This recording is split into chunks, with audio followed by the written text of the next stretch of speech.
संपूर्ण चाणक्य नीति सरल हिंदी अनुवाद। चाणक्य व्यक्ति विशेष एक परिचय। ज्ञात प्रमाणों के आधार पर चंद्रगुप्त का शासनकाल 500 BC ईसा पूर्व था, लेकिन इसमें कुछ मतभेद भी हैं। बहुत से लोग चंद्रगुप्त का शासनकाल 700 से 1000 BC मानते हैं। यह समयकाल सिकंदर के भारत आक्रमण एवं सुकरात के जीवन काल आदि के द्वारा निर्धारित किया गया है। मेरे विचार से बाद वाला काल ही उचित लगता है, क्योंकि 600 BC जैन धर्म के 24वें तीर्थकर महावीर, वर्धमान और बौद्ध धर्म के प्रवर्तक बुद्ध का काल माना जाता है। चाणक्य के साहित्य में ही नहीं, तत्कालीन सिकंदर युग के यूनानी साहित्य में भी इनका जिक्र नहीं मिलता, जबकि इन दोनों महामानवों की विचारधारा एवं उनके चिंतन का प्रभाव इतना नगण्य नहीं था कि इन साहित्यों में इनकी झलक तक नहीं मिलती। चाणक्य चंद्रगुप्त से पूर्व स्थापित मगध साम्राज्य के एक विद्वान गुरु थे, जो कहीं विंध्याचल के आसपास एकांत में अपना गुरुकुल चलाते थे। साम्राज्य में ही नहीं, साम्राज्य के बाहरी राज्यों में भी इनकी विद्वता का सम्मान किया जाता था। यह ज्ञात नहीं है कि इनका जन्म वास्तव में कहाँ हुआ था और इनके माता पिता कौन थे। इस संबंध में केवल अटकलें ही लगाई जाती रही हैं। तत्कालीन मगध राजा महानंद एक विलासी, अनाचारी, आलसी और अत्याचारी राजा था। वह दिन रात सुरा सुंदरी के भोग में लिप्त रहता था और उसके राज्य कर्मचारी प्रजा के साथ लूटमार एवं अनाचार किया करते थे। कहते हैं कि एक दिन चाणक्य किसी कारणवश राज दरबार में गए। महानंद उस समय नशे में चूर था। उसने एवं उसके उच्च अधिकारियों ने चाणक्य के काले रंग एवं उनकी कुरूपता का उपहास उड़ाते हुए हंसना प्रारंभ कर दिया। वे साथ ही व्यंग्योक्ति भी कर रहे थे। इस पर चाणक्य कुपित हो उठे। उन्होंने भरे दरबार में अपनी चोटी खोल दी, शपथ ली कि अब यह चोटी तभी बंधेगी जब वे मगध साम्राज्य का अंत करके महानंद के रक्त से अपनी चुटिया को रंगेंगे। इस विचित्र शपथ से राज दरबार में सन्नाटा छा गया। महानंद कितना भी बड़ा अत्याचारी था, परंतु वह एक विद्वान ब्राह्मण को दंडित करने का साहस नहीं कर सकता था। तत्कालीन समाज में विद्वानों का स्थान सम्राटों एवं नगर सेठों से अधिक सम्मानीय होता था, जैसा कि भारतीय परंपरा में प्रारंभिक युग से ही चला आ रहा था। चाणक्य राज दरबार से चले आए। उन्होंने गुरुकुल बंद कर दिया और अपने संकल्प के लिए साधन की तलाश में निकल पड़े। चंद्रगुप्त मौर्य महानंद की सेना में एक सामान्य स्तर का सैन्य अधिकारी था। कहते हैं कि यह नंद के दासी पुत्रों में से एक था, किंतु इसके प्रमाण उपलब्ध नहीं हैं। चंद्रगुप्त का वंश परिचय आज भी अंधकार में है। इसके वंश के संबंध में जो कुछ भी कहा जाता रहा है, वे अस्पष्ट प्रमाणों पर आधारित अटकलें हैं। किसी कारणवश महानंद ने चंद्रगुप्त का भी अपमान किया था और उसकी प्रेमिका को अपने रनिवास में शामिल कर लिया था। चंद्रगुप्त का हृदय भी उसी अग्नि से विदग्ध हो रहा था जो चाणक्य को व्याकुल किए थी। एक दिन वह महानंद के ही कुछ सैनिकों से इसलिए उलझ पड़ा कि वे एक कस्बे में प्रजा को तंग कर रहे थे। उसने वीरतापूर्वक उन सैनिकों से युद्ध करके कई को मार डाला, शेष पलायन कर गए। चाणक्य इस युद्ध को देख रहे थे। उन्हें चंद्रगुप्त अपने काम का युवक लगा। उन्होंने उसे बुलाया और अपना अभिप्राय प्रकट किया। चंद्रगुप्त ने तो सपने में भी नहीं सोचा था कि कोई उसे महानंद के सिंहासन पर बैठाने की बातें भी कर सकता है, किंतु उसके सामने जो ब्राह्मण खड़ा था वह एक ख्याति प्राप्त विद्वान था और उसके चेहरे पर ऐसा कुछ नहीं था जिससे उसके पागल हो जाने की जानकारी मिलती हो। चंद्रगुप्त तो जीवन से बेजार था ही। उसने चाणक्य को अपना गुरु बना लिया। इसके बाद चंद्रगुप्त को सैन्य शिक्षा, व्यूह शिक्षा, राजनीति शिक्षा, नीति शिक्षा देने का गुरुतर कार्यभार चाणक्य ने संभाला। चाणक्य के शिष्यत्व ग्रहण करने एवं महानंद के विनाश तक की लंबी कहानी है, उसका यहाँ उल्लेख आवश्यक नहीं है। चंद्रगुप्त ने अभी अपनी सत्ता की प्राप्ति का यज्ञ पूरा भी नहीं किया था कि चाणक्य को सिकंदर के आक्रमण की सूचना मिली। उन्होंने बड़ी तेजी से भारतवर्ष के छोटे छोटे राज्यों को मगध साम्राज्य के झंडे तले लाना प्रारंभ किया। अनेक तो स्वेच्छा से चले आए, कुछ के साथ युद्ध हुआ और कुछ को चाणक्य ने कुटिलता से मरवा डाला। तथ्यों से ज्ञात होता है कि इस काल में विषकन्या जैसे घातक अस्त्र का भी व्यापक प्रयोग था। विषकन्या चाणक्य का ही आविष्कार लगता है, क्योंकि पूर्व में इसका कोई विवरण प्राप्त नहीं होता।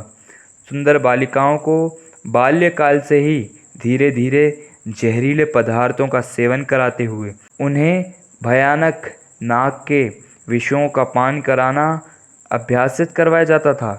इन युवतियों को गुप्तचर सेवा में रखा जाता था।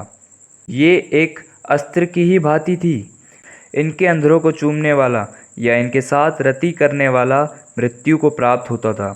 इस कार्य के लिए चाणक्य को निर्मम, क्रूर और चांडाल भी कहा जाता है, परंतु इसका स्पष्टीकरण चाणक्य ने गुरुकुल बंद करते समय ही कर दिया था कि राजनीति में नीति, सत्य, दया, प्रेम और मानवीय संवेदनाओं के लिए कोई स्थान नहीं होता। यह एक ऐसी वैश्या होती है जो अपने स्वार्थ के लिए झूठ, प्रपंच, कुटिलता, पाखंड, कठोरता, निर्ममता, क्रूरता के साथ साथ प्रणय या प्रेम का नाटक भी करती है। सिकंदर अपनी सेना के साथ भारत की सीमा में दाखिल हुआ।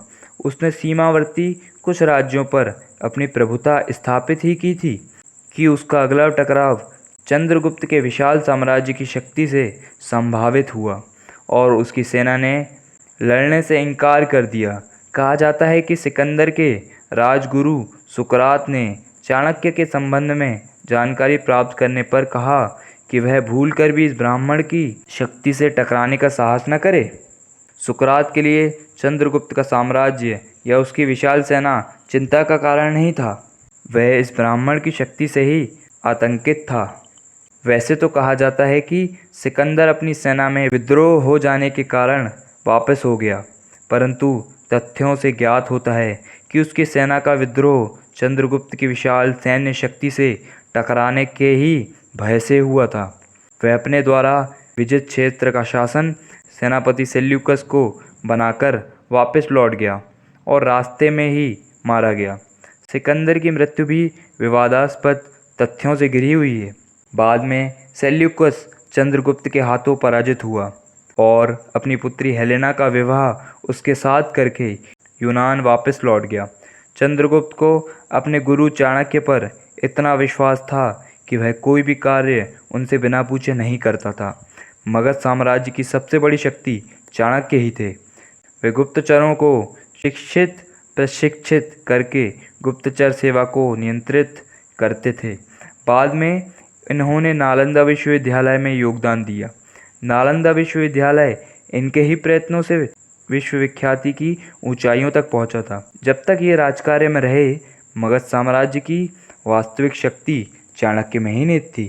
चंद्रगुप्त की शासन व्यवस्था एवं प्रजा की सुख समृद्धि कितनी उन्नत थी, इसका उल्लेख विदेशी साहित्यों में भी प्राप्त होता है। यह सब चाणक्य की ही शासन व्यवस्था थी, क्योंकि इन्होंने शासन प्रबंध पर भी एक शास्त्र की रचना की है। चाणक्य के चरित्र को समझाने के लिए उनके जीवन की एक दो घटनाओं का उल्लेख करना आवश्यक है।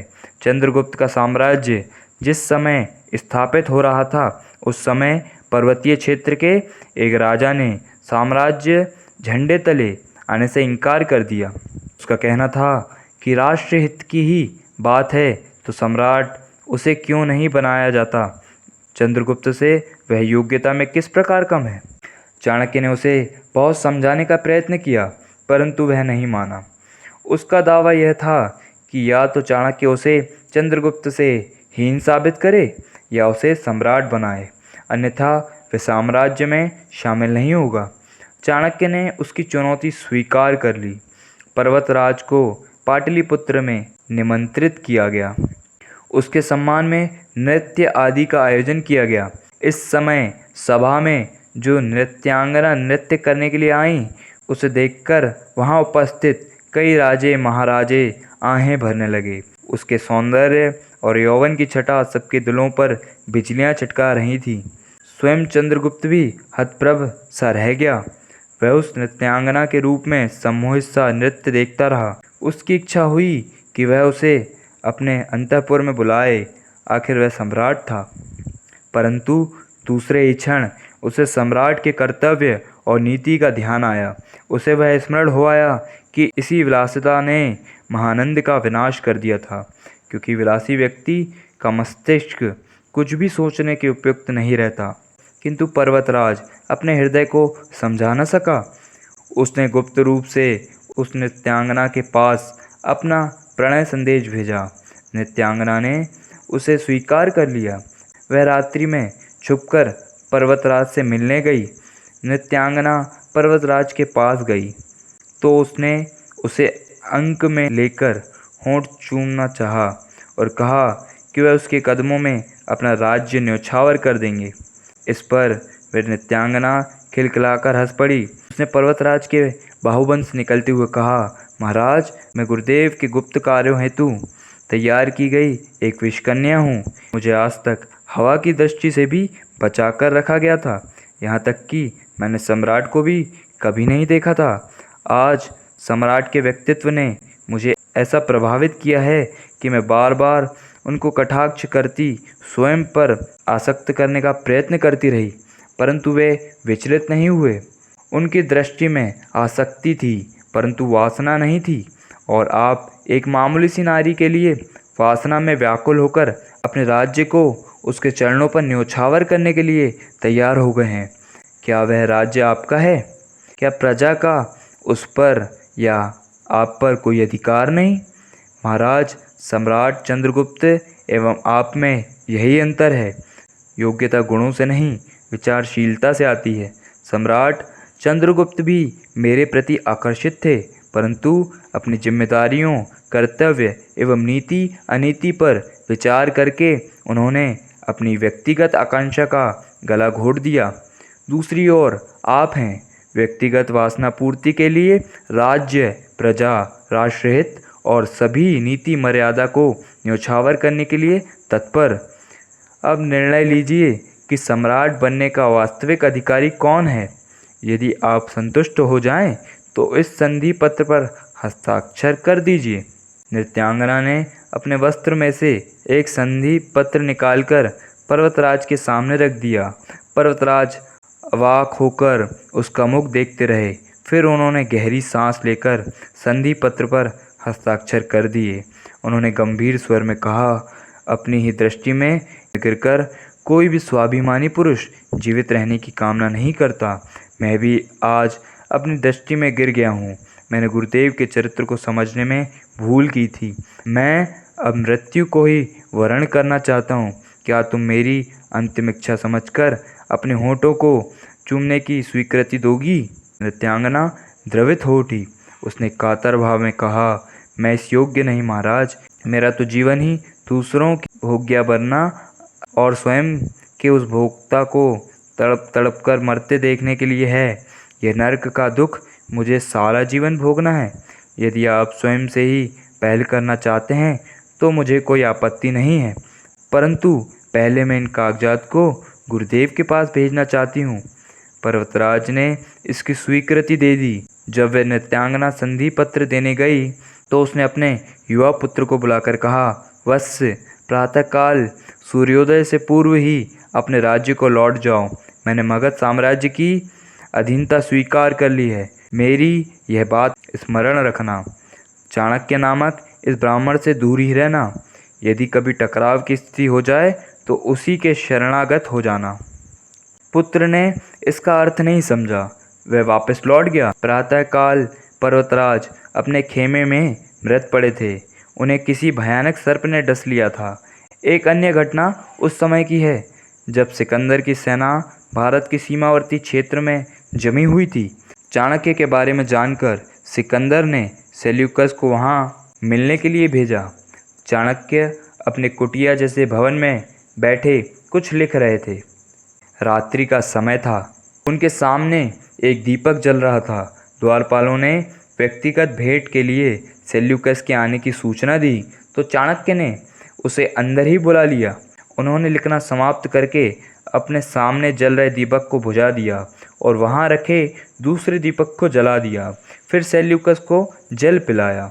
इसके बाद आने का प्रयोजन पूछा। सेल्यूकस अपने आने का कारण बताने लगा। उसने कहा कि वह उनके ज्ञान से प्रभावित होकर कुछ सीखने आया है। उसमें समय समय पर तत्कालीन राजनीति की भी चर्चा हो रही थी। चाणक्य कभी एक दीपक जलाते, दूसरे को बुझाते, कभी दूसरे को बुझाकर पहले को जलाते। साथ साथ वे बातें भी करते जा रहे थे। सेल्यूकस चाणक्य के इस विचित्र कार्य को देखकर भयभीत हो गया।